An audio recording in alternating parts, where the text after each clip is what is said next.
Hai. Maaf ya, gue bersihin dulu kameranya. Hari ini gue mau bahas tentang perbedaan orang spiritual dengan orang yang agamis ya. Dimana seringkali orang yang spiritual dengan orang yang agamis itu bentrok, berbenturan, tidak sepaham. Tadi gue bilang sama anak gue, orang spiritual dengan orang agamis itu seringkali tidak sepemahaman. Ada hal-hal yang kita tidak sepakat, ada hal-hal yang kita beda pemikiran, beda prinsip gitu ya. Contohnya gue bilang orang spiritual dengan orang agamis itu seperti orang yang percaya dan bisa melihat hantu gitu ya, ngasih tahu ke orang yang skeptis, ke orang yang tidak percaya dengan hantu ya.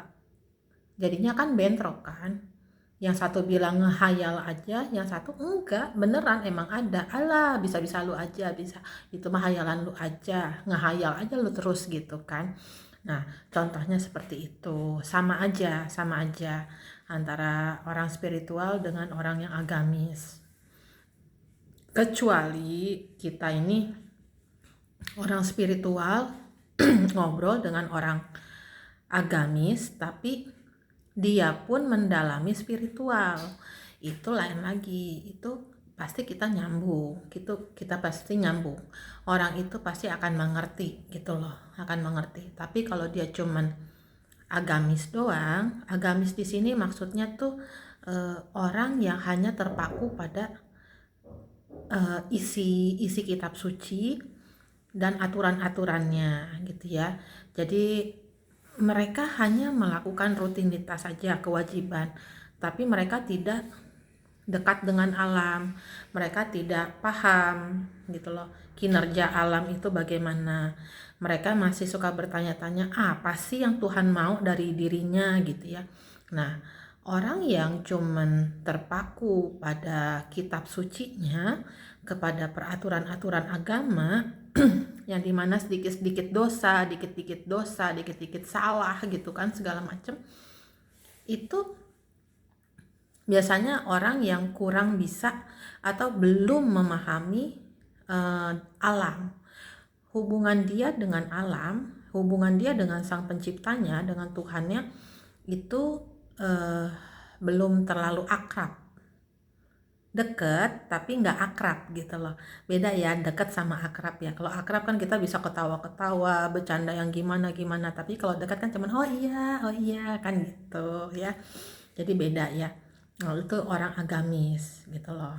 Nah, kebanyakan para pemuka agamis ini atau orang-orang yang sok ngerasa agamis ya, yang ngerasa udah paham dengan agama segala macam, agama apapun ya, ini gue berbicara agama apapun. Kalau dia udah ngerasa, oh gue ngerti, oh gue paham, oh gue tahu agama tuh harus bagaimana gimana, oh Tuhan tuh maunya begini kayak Tuhan itu kalau buat orang spiritual ya, sang pencipta, kita bilangnya sang pencipta ya, sang pencipta itu memiliki keinginan yang berbeda-beda dari setiap individu manusianya ya, dari setiap makhluk hidup. Dia mau dari si A apa, dia mau si A jadi gimana, harus apa gitu ya, si B juga gimana, itu pasti beda, nggak mungkin sama semua gitu loh. Kalau di orang agamis yang cuma berpegang pada kitab sucinya aja, pada peraturan-peraturan agamanya aja, itu mereka hanya mengambil garis besarnya, apa yang sang pencipta inginkan dari kita sebagai umat gitu loh. Jadi dia cuma ngambil secara garis besar kalau orang-orang agamis.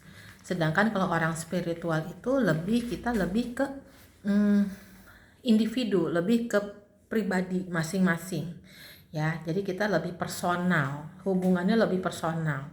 Kalau orang yang agamis ngasih taunya itu lebih untuk jamak ya, majemuk, untuk banyak orang ya, untuk lebih dari satu orang gitu. Jadinya kalau orang agamis menerangkan sesuatu itu secara harfiah, secara global, secara umum gitu ya, untuk semua orang. Sedangkan kalau orang spiritual ngasih taunya itu untuk pribadi, makanya kita seperti orang konseling gitu ya. Kalau ada orang yang konseling datang ke kita kan ngobrol berdua, kita lebih tahu, oh nih orang harusnya bagaimana, gimana, kita coba kasih tahu ke dia apa yang harus diperbaiki dari dirinya gitu. Jadi ya itu perbedaan dari spiritual dan orang agamis ya, yang paling bisa dilihat lah ya. Nah, mau ini spiritualnya, mau yang sisi buruk ataupun sisi baik ya sama aja, kita lebih ke personal, kita lebih ke perorangan, bukannya banyak orang selalunya. Beda dengan orang agamis ya. Kalau orang agamis itu kan ya tadi gue bilang, mau pendeta, mau ulama, mau kiai, mau pandita atau siapa, mereka kan secara umum, secara global nyerangin harus gimananya, kita harus berbuat kebaikan, kita harus bersedekah, kita harus perbanyak amal soleh gitu kan, segala macam, kita harus berbakti sama orang tua, kita harus begini, harus begitu, pokoknya baik-baik, dan kita harus menghindari hal-hal yang tidak baik, yang sekiranya merugikan kita, merugikan banyak orang gitu kan, hal-hal yang tidak disenangi oleh Tuhan kita. Itu kan orang agamis neranginnya. Tapi kalau orang spiritual, kita pasti neranginnya lebih ke perorangan. Karena kita kalau ngobrol pun lebih kayak konseling, kayak sharing ya. Kita saling berbagi pengalaman, berbagi pengetahuan gitu kan. Lebih dari hati ke hati. Seperti itu bedanya. Terus juga perbedaan orang spiritual dengan orang agamis itu adalah dari sudut pandangnya dalam memahami kedekatannya kita dengan alam, dengan sang pencipta. Itu juga berbeda gitu ya. Dimana kan kalau kayak spiritual itu kan, kalau yang sering didengar sama orang itu kayak Sunda Wiwitan gitu ya, Jawa Kejawen gitu kan, ya masih pakai sesajen apa segala macam kayak gitu-gitu, yang dibilang musyrik oleh semua agama gitu ya, padahal sebenarnya kan bukan itu maksudnya. Dimana juga itu kan hanya sebagai simbol ya, hanya sebagai simbol aja, bentuk rasa syukur, rasa terima kasih. Di sini pun kalau emang kita spiritual yang benar ya, yang jalur benar ya, kita mengadakan itu semua itu bukan untuk meminta sesuatu, bukan, tapi karena kita ada rasa bersyukur. Seperti contohnya kalau di Jawa atau daerah Sunda, yang di daerah tertentu masih ada rasa syukur panen gitu loh. Saat panennya bagus ya, tanaman yang ditanam ya subur gitu ya, kebun subur, sawah subur, panennya banyak, bagus, gimana, jarang hama segala macam, maka mereka akan mengadakan pesta panen gitu ya, dikumpulin, ada acara makan-makan, kita rame-rame sekampung makan rame-rame gitu ya, atau gimana. Itu kan wujud rasa syukur kita gitu ya, dengan bentuk seperti itu. Nah, kalaupun kayak gua gini suka nyiapin kopi gitu ya, ada hio, ada apa segala macam, itu karena wujud rasa syukur gua, rasa terima kasih gua, karena dalam perjalanan hidup gua ini ya gua udah banyak dibantu gitu kan, gua banyak dikasih tahu banyak hal, banyak dibimbing gitu. Jadinya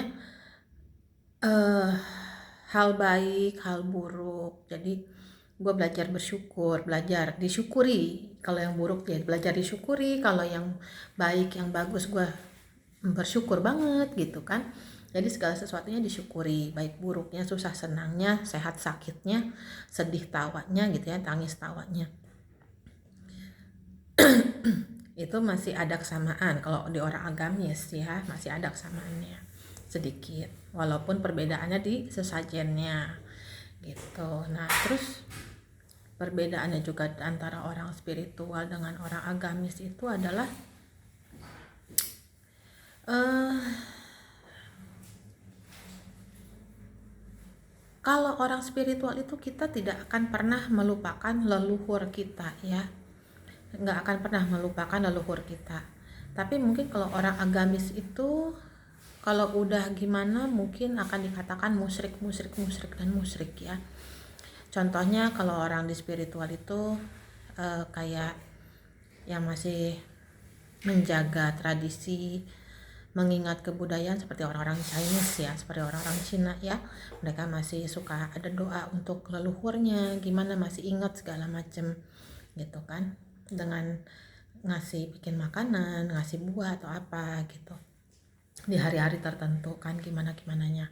Nah kalau orang spiritual ya mungkin karena kalau kayak kita yang orang Indonesia ini, kita mungkin ziarah kubur ya ke leluhurnya kita, gimananya kita jadi datang gitu kan, mengingat dia siapa gitu.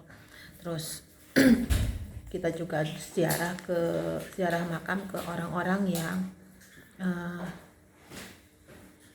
kayak pemuka-pemuka agama ya, penyebar agama ya, orang-orang yang baik, yang soleh, yang soleha gitu kan, raja-raja atau gimana yang dulunya gimana. Kita kan seperti itu kalau orang spiritual, kita akan datang ke makam mereka. Nah sedangkan kalau di agamis kan, kalau kita datang ziarah kayak gitu kan, buat apa gitu loh, buat apa ziarah kayak gitu, itu musyrik gitu kan, gini nih, nggak usah, ngapain gitu, kecuali ke orang tua nggak apa-apa gitu kan. Sedangkan kalau orang di spiritual itu gua berbicara gua pribadi ya, gua pribadi itu masih mengingat, masih berdoa untuk leluhur gua. Apalagi gue masih turunan Chinese, jadi ya gue masih gitu ya bakar hio untuk leluhur gue masih doain mereka segala macem. Dan juga gue percaya bahwa leluhur gue biar gimana pun juga mereka selalu menjaga gue gitu loh, mereka selalu melindungi gue, mereka menyayangi gue, itu gue ya. Kalau gue kan sebagai orang spiritual ya, gue percaya dengan hal itu. Makanya tadi ada kejadian anak gua yang gede itu, waktu hari Sabtu itu gua teleponan sama dia, gua bilang, "Kak, lu disuruh ziarah ke Ibu Ratu Galuh," gitu kan. Ibu Ratu Galuh itu siapa? Ibu Ratu Galuh itu adalah istrinya yang Prabu Siliwangi ya. Nah, di mana? Terus dia nanya, "Mau ngapain mah ke situ? Emang dia siapa?" gitu kan. Nah, gue bilang Ibu Ratu Galuh itu siapa gitu ya. Terus kenapa lo kesana? Ya ntar kan aku musyrik mah, aku kan udah aktif di gereja, ntar musyrik gini, aku takut musyrik gini. Kak, Ibu Ratu Galuh itu masih leluhurnya kita, jadinya nggak masalah gitu loh, jadinya nggak masalah kita kesana gitu kan. Di sini gue mau disclaimer dulu bahwa di sini gue juga baru tahu kalau gue itu masih keturunan dari yang Prabu gitu ya, yang Prabu. Dan itu bukan gua yang ngaku-ngaku. Yang mengakui gua sebagai keturunan Sunan Gunung Jati gitu ya, atau yang Prabu Siliwangi itu adalah para kuncen yang di Sunan Gunung Jati, kuncen yang menjaga makam Ibu Ratu Galuh ya.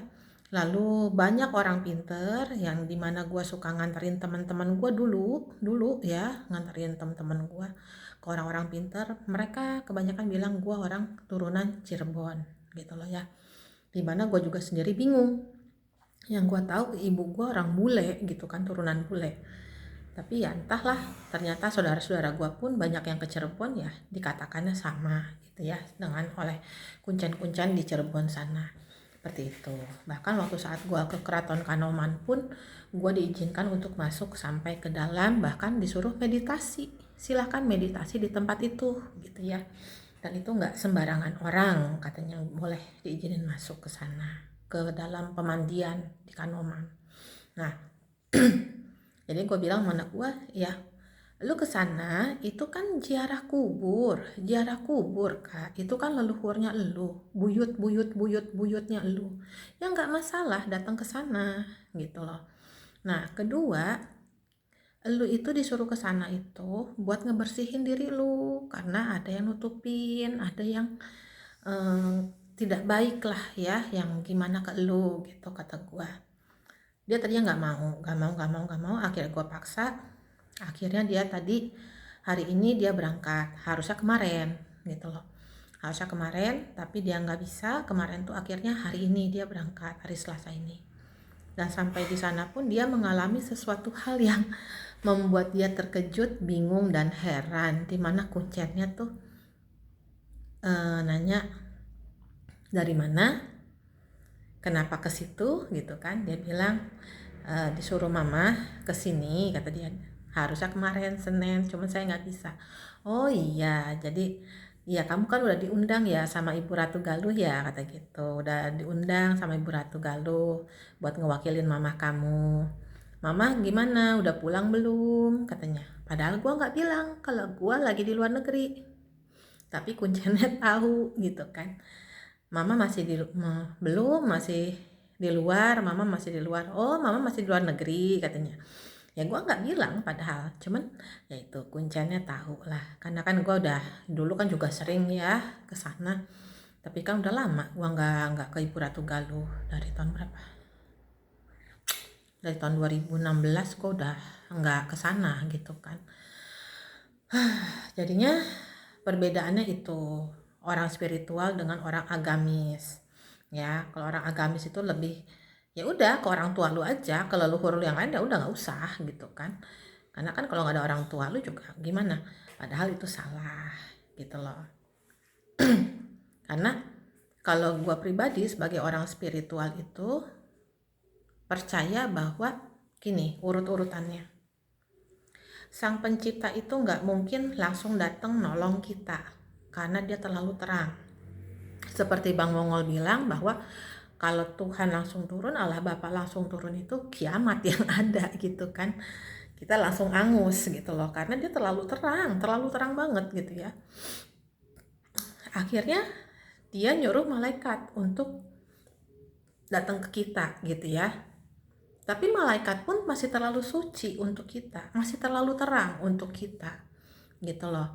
Akhirnya malaikat pun minta bantuan ke para leluhur kita, dimana tidak semua leluhur kita ini diizinkan dapat tugas oleh Sang Pencipta, oleh Tuhan pun untuk menjaga keturunannya. Tidak semua leluhur ini yang dibagi, yang dikasih tugas itu adalah leluhur yang mempunyai kedekatan hubungan dengan Sang Pencipta dan alam, satu di situ. Kedua, mereka juga punya keilmuan apa waktu hidup gitu kan, apa ilmu kebijaksanaan, apa ilmu bela diri ya, atau ilmu kepintaran yang lain atau apa gitu loh. Nah, pengetahuan atau apa, mereka punya kelebihan yang dimana mereka itu mempunyai empati yang besar dan mau berbagi. Ini gue berbicara tentang leluhur yang dari yang sifatnya baik ya, bukan sisi yang gelap ya, dari sisi yang terang. Ini gue berbicaranya seperti itu ya. Jadi tidak semuanya leluhur kita bisa atau mendapat tugas menjaga kita ya. Makanya terkadang yang menjaga kita itu bisa jaraknya sama kita ratusan tahun yang lalu bedanya gitu kan ya, lama-lama gitu kan, yang berapa puluh tahun yang lalu, belum tentu orang tua kita, belum tentu nenek kita langsung gitu. Sedangkan kalau di agamis itu mereka tidak mempercayai hal itu gitu loh. Mereka percayanya pertolongan itu langsung datang dari Tuhan, gitu ya. Nah, tapi kan ada pepatah cerita kan, yang dimana seorang pendeta kena kebanjiran, dia duduk di atas atap gereja gitu ya. Lalu tim SAR pertama datang, lalu dia bilang, Enggak, saya nunggu pertolongan Tuhan. Tim SAR kedua datang, ayo Pak Pendeta, gitu kan ya. Ini airnya naik terus. Enggak, saya masih nunggu pertolongan dari Tuhan. Sampai yang ketiga bilang, tim SAR yang ketiga bilang, Pak Pendeta ini yang terakhir, nggak ada lagi nih yang datang gitu ya, nggak ada lagi penyelamat yang datang. Ayo Pak Pendeta inilah naiklah gitu kan. Enggak, saya masih nunggu pertolongan Tuhan langsung dari Tuhan katanya gitu. Udah, ya udah kan ditinggalin sama tim SAR yang ketiga. Lalu pendeta ini marah-marah. Dia bilang, ya Tuhan, aku ini umatmu, aku ini yang membantumu menyebarkan berita tentang engkau, kata gitu kan. Kenapa engkau tidak menolong hambamu ini, kata gitu ya. Tuhan cuma bilang apa dari atas langit? Aku sudah memberimu bantuan 3, tapi semua engkau tolak. Nah, ini gitu loh perbedaannya orang spiritual dengan orang agamis ya. Kalau orang spiritual mengerti karena ada tahapannya, karena kita sebagai manusia terlalu kotor ya, kita terlalu kotor ya. Kalau Tuhan langsung atau malaikat langsung yang datang nggak akan bisa gitu loh, susah banget gitu kan. Nah seperti itu ya, jadi perbedaannya dan masih banyak lagi perbedaan-perbedaan dari pola pikir, pendapat gitu ya. Dimana kalau di agama itu terlalu straight banget ya, terlalu straight banget gitu loh. Jadi kalau udah A, nggak ada pilihan gitu loh. Padahal di setiap kitab suci itu dikatakan bahwa Tuhan kita itu selalu memberikan pilihan. Contoh gampangnya aja, Tuhan menyediakan surga dan neraka. Itu kan pilihan. Tuhan cuman kasih tahu, kalau lu berbuat begini, lu nanti masuk neraka. Kalau lu berbuat begini, lu masuk surga. Silahkan kau pilih, kau mau jalan yang mana. Di gereja pun ada lagunya. Mana yang kau pilih, jalan yang sempit menuju surga atau jalan yang lebar tapi menuju neraka. Kan aku kasih pilihan. Tapi pada kenyataannya para pemuka agama itu selalu mengatakan, oh tidak bisa, oh tidak boleh, begini begitu, aturannya begini begitu, nggak boleh, nggak ada, nggak bisa, gini. Terlalu kaku gitu ya. Nah kalau gua sebagai orang spiritual, gua itu sangat memahami bahwa apa-apa itu selalu ada pilihan gitu loh, ada resikonya. Makanya gua selalu ngasih tahu anak-anak gua, ya terserah lu maunya yang mana. Mama cuma bisa ngasih tahu baik buruknya apa. Kalau lu pilih A, baik buruknya begini, B baik buruknya begini, C baik buruknya begitu, D baik buruknya demikian. Silakan pilih jalan mana yang kau mau. Mama nggak bisa maksain karena kewajiban mama cuma ngasih tahu. Nah seperti itu, sang pencipta pun seperti itu, karena dia memberikan otak, kecerdasan, logika kepada manusia itu untuk digunakan gitu loh, untuk digunakan untuk bisa berpikir gitu loh, baik tidak ya, oke nggak ya, boleh nggak ya, bagus nggak ya, enak nggak ya. Nah seperti itu loh, itu kenapa kita dikasih otak untuk berpikir gitu ya. Jadinya banyak lagi perbedaannya antara orang spiritual dengan orang agamis ya. Ini gue bilang orang agamis yang benar-benar hanya terpaku oleh buku kitab sucinya ya. Tapi dia tidak paham dengan dunia spiritual. Dia tidak paham, dia merasa hubungannya sudah baik dengan Tuhannya. Tapi pada kenyataannya dalam hatinya pun ya, kalau udah dia di rumah sendirian, dia masih bertanya-tanya, kenapa saya begini, kenapa saya begitu, kenapa saya anak saya, keluarga saya seperti ini, kenapa istri saya seperti ini, kenapa suami saya seperti ini. Saya sudah melakukan ibadah, saya sudah begini, sudah begitu, saya sudah aktif di tempat ibadah, begini begitu, sudah amal segala macam. Itu semua dipertanyakan seperti itu gitu loh. Dia belum memahami ya, karena dia hanya memahami teori bukan prakteknya Itu perbedaannya orang spiritual dan agamis juga gitu ya. Jadi kalau orang spiritual kita pasti udah lebih dekat hubungannya dengan Sang Pencipta, lebih dekat dengan alam, dimana kita apa-apa selalu merasa bersyukur, kita merasa berterima kasih, ngelihat pemandangan bagus hanya di handphone aja kita bisa nangis, ngelihat hewan yang bagaimana aja kita bisa terenyuh sakit gitu ya, kok sedih amat gimana kita sudah bisa memaafkan ya, pelan-pelan kita bisa memaafkan orang-orang yang nyakitin kita. Kita sudah orang-orang yang nyakitin kita, mau seneng, mau sedih, mau susah, mau enggak, mau gimana kehidupannya, kita udah masa bodoh, kita nggak ada sakit hati lagi, kita udah nggak ada dendam lagi. Jadi kita udah mikirnya tuh bodoh amat lah gitu, itu mah urusannya dia gitu loh. Yang jelas gue sih udah ngelepasin gitu kan, gue udah ngelepasin. Memaafkan mungkin ya, kalau gue bilang memaafkan atau tidaknya gue nggak tahu ya, setiap orang berbeda ya, tapi setidaknya tuh gue udah melepaskan gitu loh. Gue udah melepaskan sakit hati gue gitu ya, pelan-pelan gue belajar melepaskan sakit hati gue karena gue pengen hidup tenang. Orang spiritual itu utamanya adalah pengen ketenangan, pengen hidup tenang. Ada masalah bisa tenang ngadepinnya gitu ya.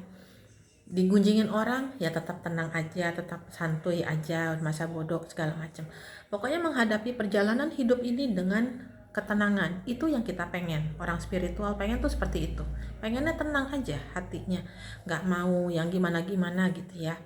Tapi kalau diusik ya tetap aja kita bisa ngamuk, bukan yang nggak bisa gitu.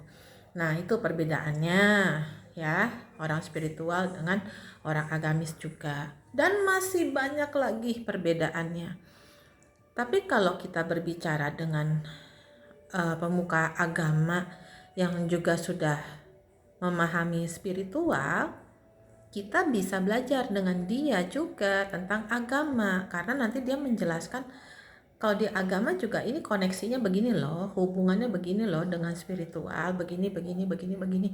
Itu sebenarnya ada hubungannya, ada koneksinya, ada garis, ada benang merahnya antara spiritual dengan agama gitu ya sebenarnya.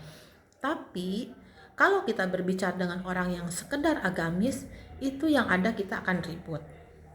Seperti tadi gue bilang, berbicara hantu, tentang gaib dan hal yang kayak begitu kepada orang yang skeptis, pada orang yang tidak percaya dengan hal-hal seperti itu, nggak akan nyambung gitu loh, nggak akan bisa enak ngobrolnya. Ada kita jadi ribut, jadi berantem, akhirnya kita jadi bisa musuhan gitu ya.